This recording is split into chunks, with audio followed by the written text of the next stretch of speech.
நம்ம அதிகமாக சுவிட்சை போட்டோம்னா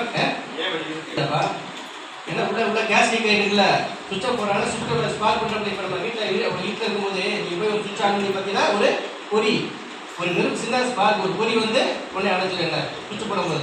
இப்போ சாதாரண நீங்கள் ஒரு டியூப் டார்ச் லைட்டை போட்டீங்களா ஒரு டார்ச் லைட் நீங்கள் ஆன் பண்ணாலே ஒரு ஸ்பார்க் கூட ஒரு சின்ன நெருப்பு பொறி ஏற்பட்டதை சொல்லுவாங்க.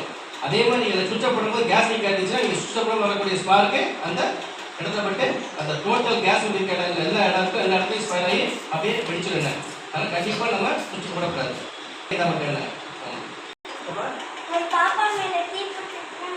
நம்ம செய்யக்கூடிய வேலை என்னன்னா முதல்ல அந்த குழந்தை மேலே நல்லா தண்ணியை ஊற்றணும்.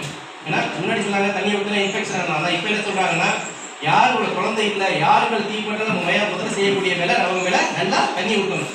அப்போ தண்ணி ஊற்றும் போது என்ன ஆகுதுன்னா அவங்களுக்கு ஏற்பட தீ காயக்கூடிய அளவு குறைய ஆரம்பிச்சிடும். ஒரு 60% இருக்கக்கூடிய தீக்காயம் வந்து நம்ம தண்ணியை தூக்கி ஊற்றினோம்னா அது 40% குறையிறதுக்கான வாய்ப்பு அதிகம் இருக்குது. அதனால தீ பழைய மாதிரி என்ன சொல்லுவாங்க இங்கே ஊற்றணும் மாவள்ளி வைக்கணும் வாழை வட்டையை பிடிச்சி ஊற்றணும். அந்த மாதிரி நம்ம முன்னோர்கள் சொன்ன மாதிரி ஒரு சென்சிட்டிவான நிலைகளை நம்ம முன்னோர்கள் சொன்ன விஷயம் நம்ம பயன்படுத்த அந்த மாதிரி பயன்படுத்த ஆரம்பிக்கும் போது நம்மளுக்கு ஏற்பட்ட தீக்காயம் பெரிய தீக்காயம் வரைக்கும் வாய்ப்புகள் அதிகம் இருக்குது. அதனால நம்மளுக்கு ஒரே சான்ஸ் நம்ம நல்லா அவங்க மேலே தண்ணி ஊற்றணும். அந்த மாதிரி தண்ணி ஊற்றும் போது தீ பற்றி கணக்காக குறைய ஆரம்பிக்கணும். சரி.